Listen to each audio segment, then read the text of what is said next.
What's going on, people? It's your man, the White Bee, back once again. So, we've got leaked Grand Arrivals face off, and as you've seen by the title and the thumbnail, Chris Eubank Jr. He's way too big. Pause. Is way too big for this dude. This dude here. Listen. I'll be lying to you, man. Yeah, I'll be lying to you, man. We could get cucked here for sure. Listen. A few years ago, I'd have told you there's 100% no doubt about it. But we've seen too many cuckolds now. We've seen Tank Davis. Oh, yeah, it's the Diddy Grease, yeah. Oh, Shema, yeah. We've seen that. That was a violation. We've seen Beefy Smith, B-level Beefy, clip Eubank himself. We've seen loads of cabal scams on the masses. We've seen Liam Cameron get paid off at the weekend. So I'm not going to sit here and lie to you, man. Yeah, I'm not going to sit here and lie and make out it's impossible, but come on now. This guy's 4'2". You see Eubank here? I mean, people. Honestly, I think it's going to look silly when they get in the ring. You're going to see it. Let me think of an example of a fight.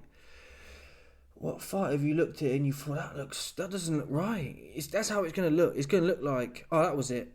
Jake Paul. You know when you see Jake Paul in there with Mike Perry and it don't look right? It's like, whoa, this guy's 4 weight classes heavier. Or Jake Paul in there with Nate. Let me get that video up now. See the basketball player. Let me get that video right now for you, man. Wait there a second. Let me get this video up now. This is how it's going to look. Let me tell you right now how it's going to look. Yeah, this is how it's going to look. Jake Paul versus Nate Robinson. Basketball player. Seriously. Here Whoa, we go. You playing the video, man. Come on, people. Trying to cut the man on the copyright check out. Let's just get this video up here. Let's get this video. Well, to be fair, it's not even that bad. They must have put some stilts on this dude. Come on, man, this dude was 4'2".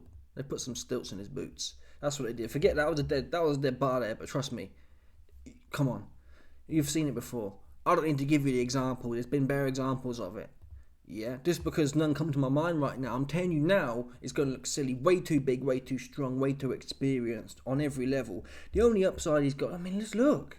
It don't look right. And they say, oh, it's the coat. Oh, nothing to do with Eubank's coat. Yeah, just the height alone. The coat don't do nothing. And dude's got a hat on. Okay, so let's take this line here. It's going to be about, Eubank's going to be a head taller. Plus, Eubank likes to fight leaning back. It always neutral / leaning back, which has its own risks and pitfalls. But the point is, Vladimir Klitschko had a similar style. He was always kind of leaning a bit. Eubank's similar. That makes you taller. Hen, he's proper like bent over. He's going to be there all night for the jab. He's going to be all there all night for the uppercut. Never mind, we've got no idea how he's going to adapt to the heavier weight. It sounds good. Oh, I'm not even sure it sounds good, but when you put a lot of weight on, it only makes you slower, makes your feet slower, makes your cardio reduced, and that's how it's going to be, people. It's fixing to be a wrap for this guy, Conor Benn. Now, listen, I ain't hating on just same as Ben Spitaker at the weekend, even though it was a scam as well. That was a scam. I'm sorry. Cameron got paid, the referee got paid, everyone's happy and smiling and shit afterwards. That's a documented fact. Oh, I'm happy I got punched up. I'm happy the ref jumped in all in the video. Liam Cameron. So he got paid. It's fair to say, allegedly he got paid, right? He got Ben Shalom paid him off, man. But I've never seen someone jump in the ring so quick. Shalom couldn't wait to get in there to make sure everyone knew, oh, the fight's over now. There was no controversy to be had. What was my point? My point was, I'm not hating on Ben. Yeah, if Hen and his eggs can pull it off, fair play to him. But come on, where's the other angle? There's another leaked angle.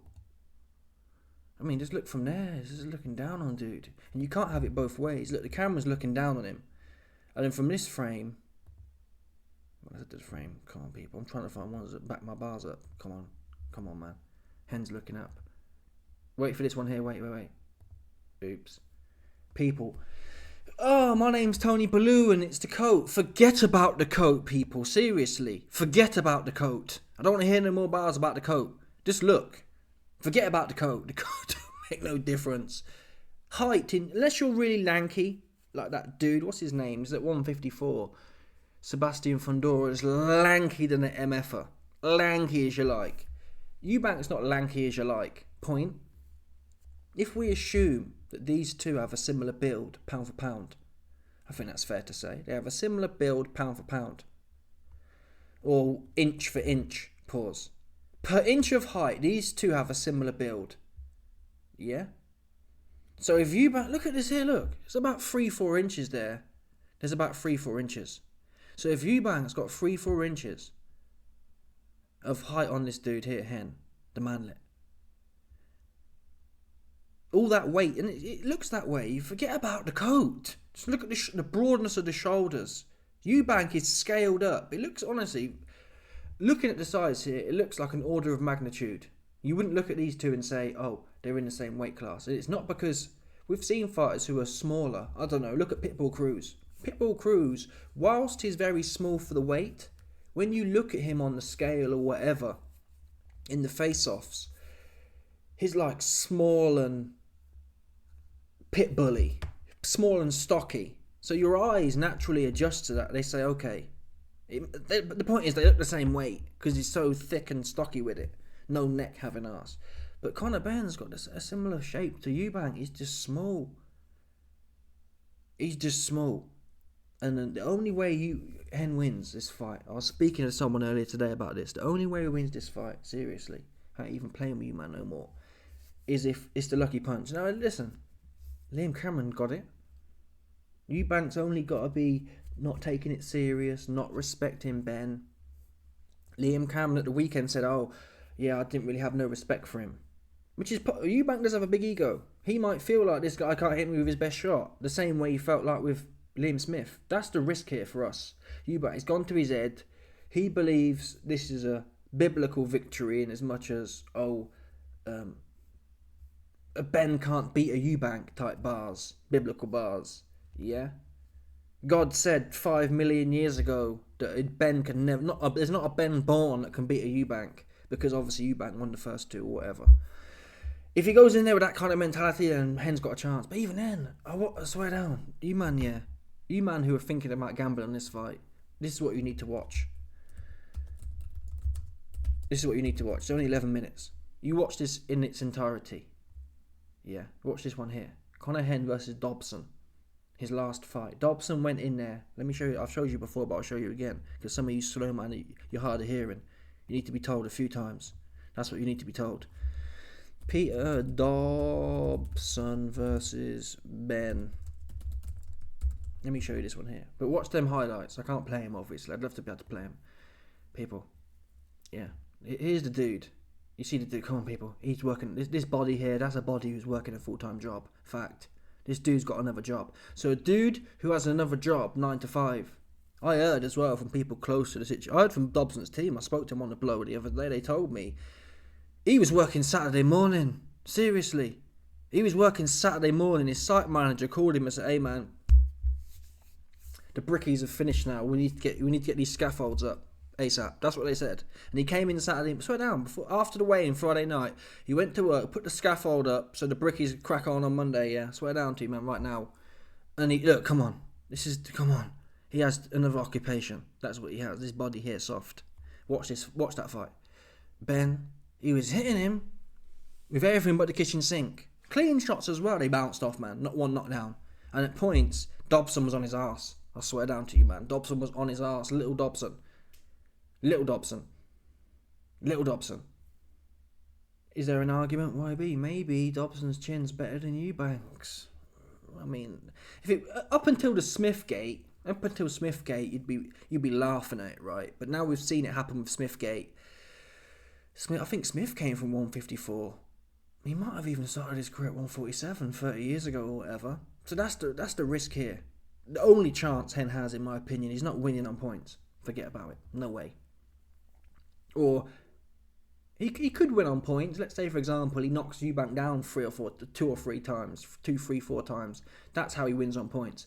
But the point is, it has to come from... He wins from extenuating circumstances. He's not going to box Eubank up. And in general, even when you look at people like Canelo and whatnot, look at Canelo versus Munguia or Bumlanga. I don't like betting on KOs. Betting on a fighter KOing someone at the higher levels is pretty unlikely, to be honest. I think Eubank, people, Ben hasn't been in there. Who's he been in there with? The last dude he was in there with was a £150 scaffolder. Fact. You want the sources or not? What do you want? OIB, you didn't speak to his team. You didn't know he was going in to lay the foundation on Saturday morning before his fight with Ben. You can believe it or not. It's up to you, man. If you want to be slow in that, not take the bars that I'm preaching, that's up to you. I'm telling you now. Yeah? This dude, he doing another job. Fact. And Hen was whacking him. Loads of shots he whacked him with. They bounced off. He can't punch. Do have to say though, someone made a good point in the comments. They said, YB, man, you got the curse of the can't punch. And listen, the first time, Joseph Parker versus Bacola, I said he can't punch. And his head come off in a few rounds. That's mad. And obviously, and I thought, well, whatever, man, everyone gets one wrong. And then we say Whittaker can't punch. He's popped him in 2 rounds. But I can't lie, sorry. I'm not going to come on here and just think, I'm going to do a hat man and hedge my bets and say, he can punch, so be careful. I'm not going to say that. I've got to be honest. He can't punch from what I've seen.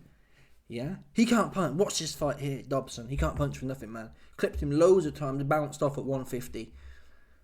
I guess another risk is the weight draining. But apparently when he fought Skarametsky, that last dude, that was for an IBF. Let's check that. Chris Eubank Junior Box Rec. When he fought Skarametsky, it was the same circumstances. Has much changed in 6 months? Come on. It's not going to help him, is it? 6 months older, trying to lose weight. Yeah, no, it was IBO. I don't know, actually. Maybe I've made it up. Eddie Hearn put a narrative out there saying, yeah, well, it doesn't matter because Eubank's used to doing the IBF. Let's see if it's the IBO then. Let's see if it's the IBO. Maybe I listened to it wrong. IBO boxing. IBO. Come on, man. Wait. Rehydration clause.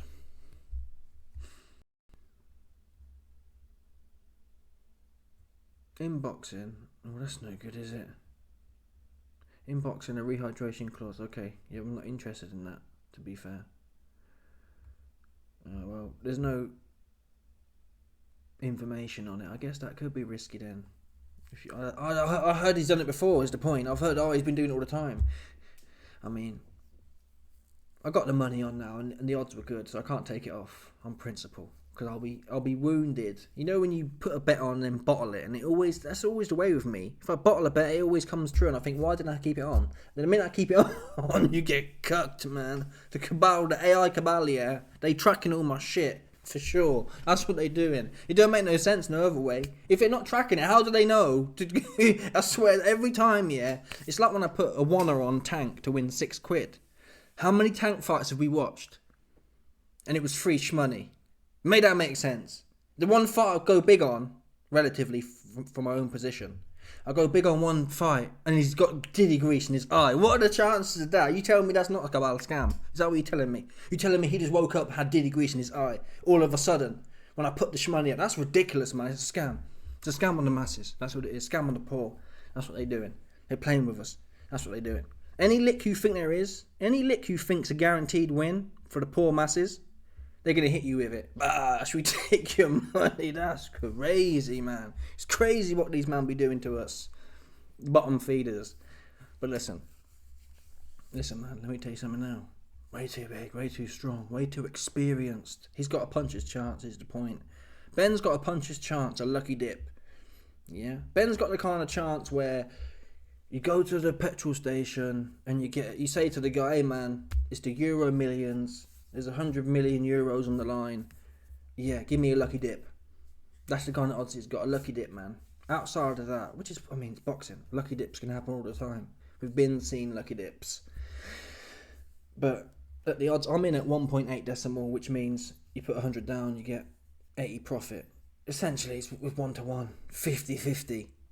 I don't believe it. That's not priced correctly, man. The odds have moved now, but initially, this ain't even close to 50-50. This is a 70.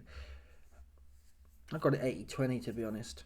That 20%. Ben's got a 20% chance of landing a good shot, and I think them odds are wide as well. That sounds wide to me, 20%. Eubank's got to be disciplined, like Smith too. But listen, it's the fight game. And Eubank, his ego might go to his head, and he might feel, I can hit this guy with any shot. We know Eubank likes to throw the lead right uppercut. Risky. And I saw him and his trainer working on it. Yeah, this dude, Jonathan Banks, saying, yeah, I know you like to throw the uppercut, so we're going to work on that. I'm thinking, just keep it early, man. Keep it simple, Eubank. Keep it super simple, super low risk.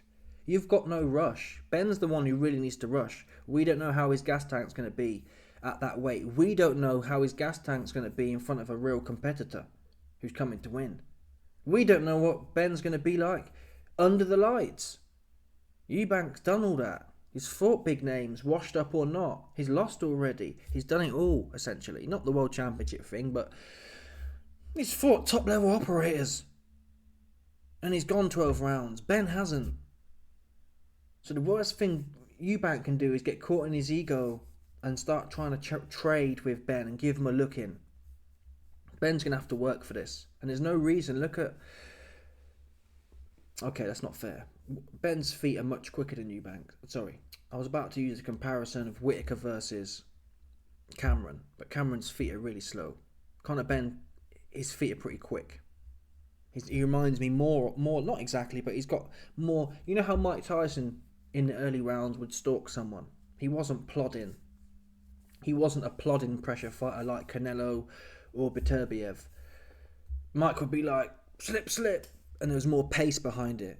Ben is like that, to his credit. He's more like that than he is a plod. You wouldn't say Ben's a plodding pressure fighter. Certainly not in the early rounds. So Eubank's got to be on his P's and Q's. Keep the range. Use this big old oaf height you see here. And one thing does worry me.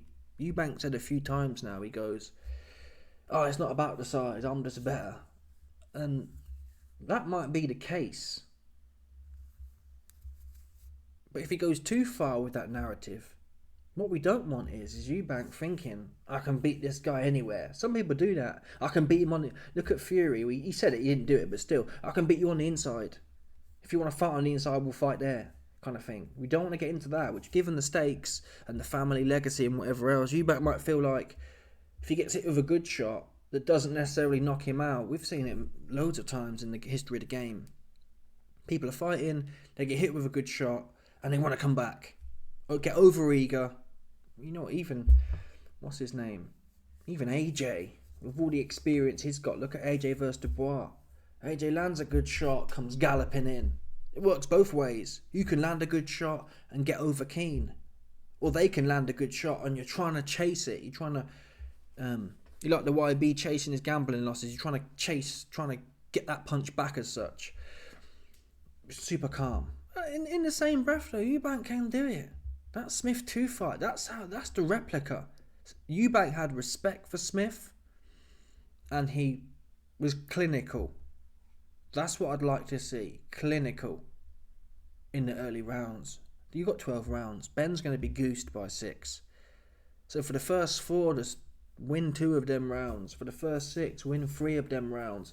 And then when he slows down, and you got a feel for it. When did let's have a look quickly. I'm wondering now. When did Smith catch Eubank? I didn't like that Roy Jones style though. I really didn't.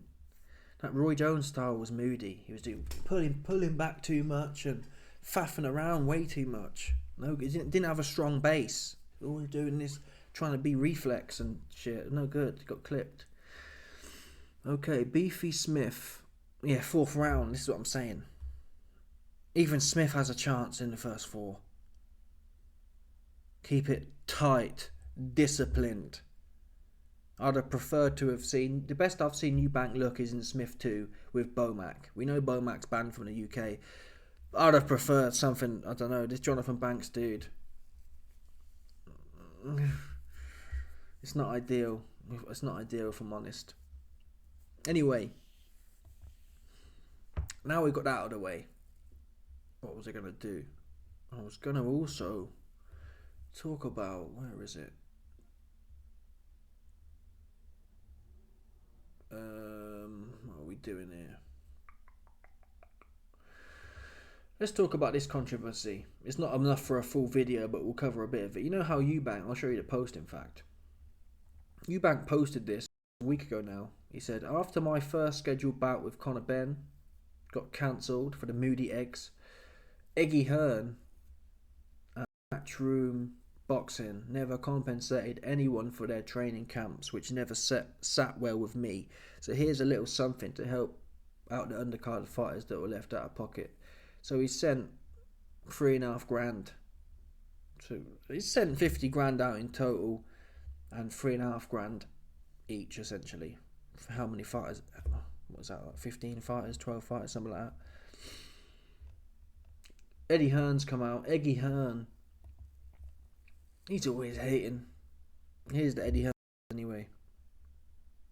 It's a publicity stunt, right? Do you really think he was that bothered? I mean, funnily enough, like Why is that so quiet for? That's crazy. It's quiet.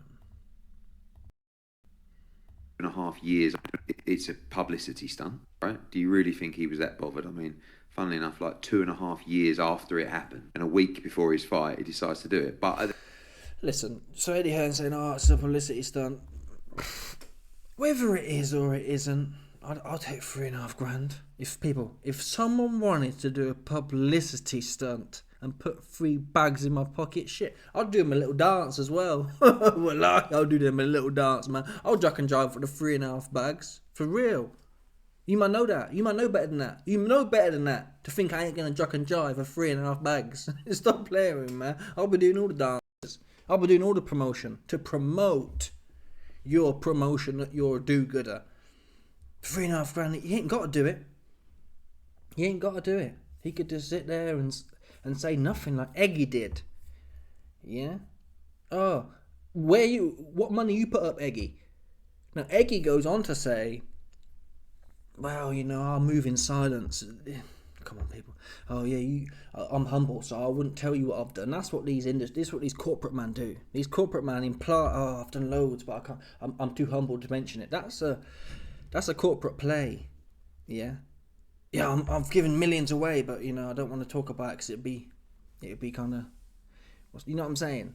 AKA they ain't give nothing. They haven't give nothing, man. They haven't give nothing. That's what that means. Let me tell you now. People who claim that they're doing stuff, yeah, and it's not in public, assume they've done nothing unless you've got evidence of it. I could sit here now and say, yeah, I've given millions to charity, bro. I just don't talk about it. Come on, people, I ain't given nothing. Not a bean have I given. Do you see that one there?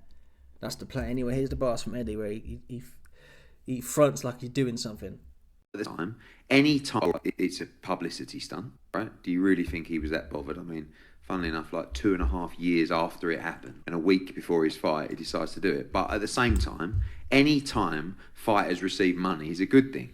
A lot of people do a lot of things for people, whether that be charitable, you know, whether that be emotional, you know, and I'm not even going to say, but there are fighters that I know and people that I know, and us as well, you know, who have like, done substantial things for people, but we don't post it on social media. And there's a fighter particularly who is very involved in this fight that's done a lot for people.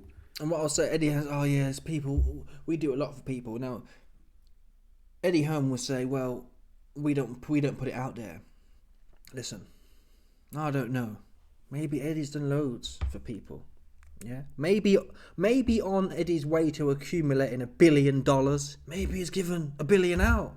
Who thinks that's likely? Not me. He hasn't given a bean, man. You don't make money by giving it out. Stop playing, man. Come on, man. You're giving a bean. But yeah. What was it? Oh, I messed the bars up now. Oh, that was it. When Eddie sits there talking about, yeah, we've done things, and I know people who do things. I mean, someone somewhere probably did something. I'm not disputing that. But like, if you're a prolific charity dude, I understand that you may be humble. Eddie may be humble. But let's say Eddie put someone on or did something. Why aren't they talking about it? right? If Eddie sorted me out, I'd be like, man, Eddie's the best guy. He won't say it because he's too humble, but he's the best guy ever. No one, I'll never hear. Name a fighter you've heard say Eddie sorted him out. Oops.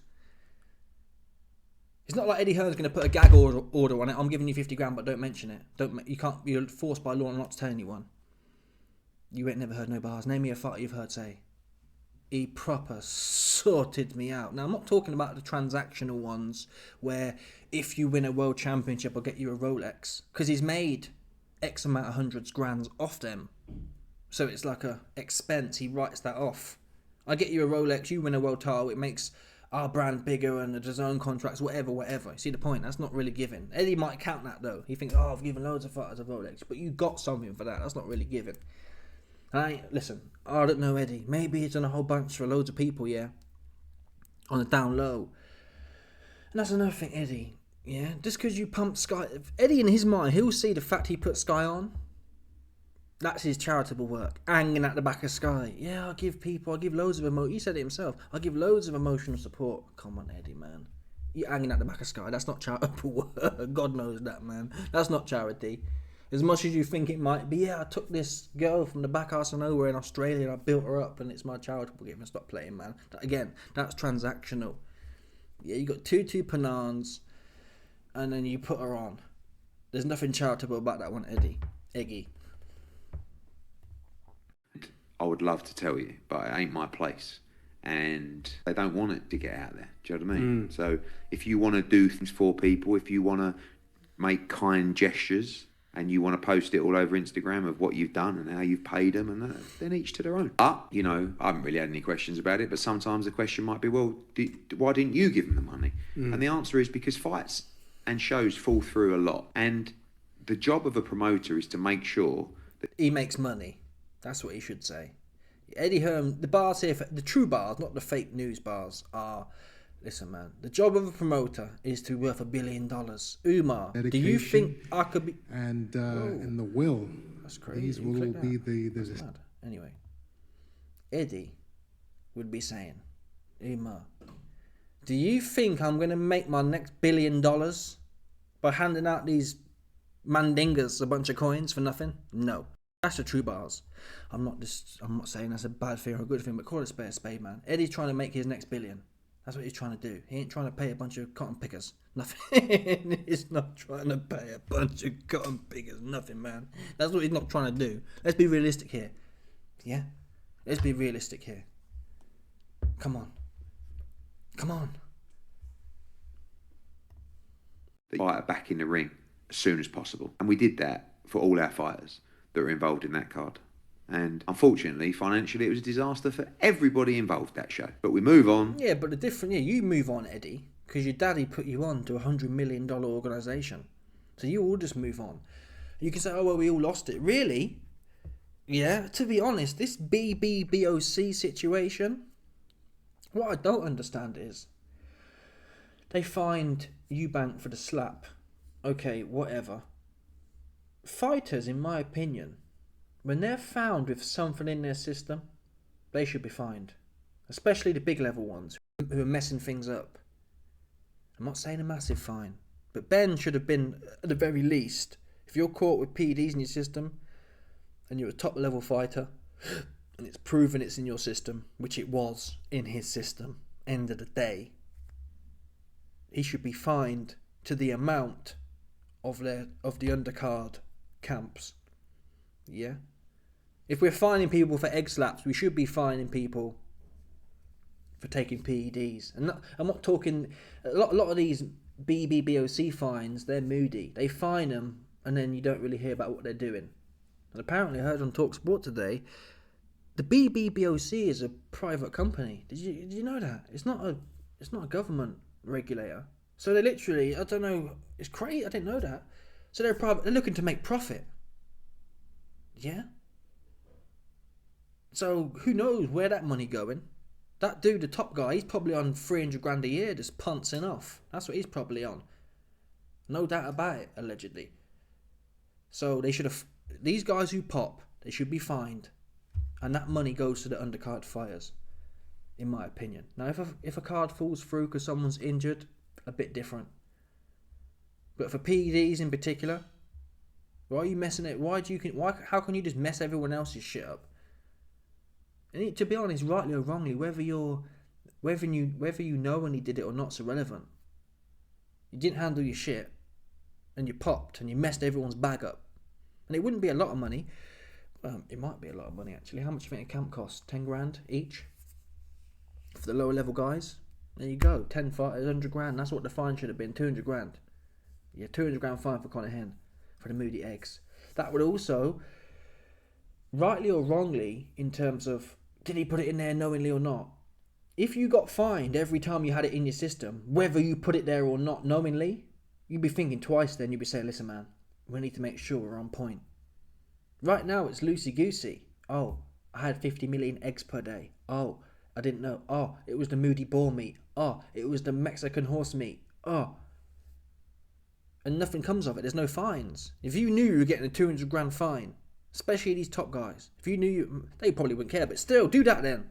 If they wouldn't care about a fine, then do it. Just put the fine on there. Any top guy, any top card guy making over $1 million, you're getting fined $250 off the top. Tax, with tax in the arse. If you come in messy with it. If you come in off the Moody eggs, if you come in off the Moody boar meat, if you come in off the Moody Mexican horse meat, we pop in your arse. $250. Bosh. That will keep people tight. Or there's certainly a disincentive to be loosey-goosey juicy. Anyway, I notice as well, so Eggy hasn't come out and said he's going to match what Eubank did. And why he won't do that is for the reasons I've explained earlier. Yeah. If he pays out this time and matches Eubank's thing, he's going to set the precedent for his business. So this is a business decision for Eggy. He can sit there, I'll do loads for everyone. I'll do loads for this, I'll do loads for that. When it comes down to it, people, Eggy paying 50 grand per failed card, what's that going to do when you're worth $1 billion? It will do nothing. Even if you had 10 failed cards a year. Paying 50 grand each, what's that, 500 bags? Woo! What's that going to do? Nothing, man. That won't touch the sides of nothing. So he here to dig pocket. Exclusively. He going to dig your pocket, and if he can't dig your pocket for a Moody pay-per-view, because one of his, especially his fighters, he should say at least, listen, if my opponent, it should be the promoter of the juicy fighter should have to pay up for the training costs within reason, and maybe make it a flat fee. You can't, it's not your fault if someone had a 100 grand camp, but there should be a flat fee that covers all the bottom feeder fighters. 5 grand flat fee, for example. We're going to pay 5 grand if a card falls through because someone's loose as a goose off the juice. What's that going to do to Eggy? How many cards fail a year? Probably no more than 4. What's that, 200 bags a year for a good gesture? To the unwashed cotton pickers? No, he thinking, ooh, 100%. He's stacking them coins up. And that's his right to do that. But don't pretend you're a do-gooder, Eggy. You ain't doing no good. You digging pocket, man. And you got them mandingas picking that cotton. Stop playing. Anyway, let me know your thoughts. Smash the like button, subscribe, like for the bell, 100%. There's no doubt about this. Some people stop it. But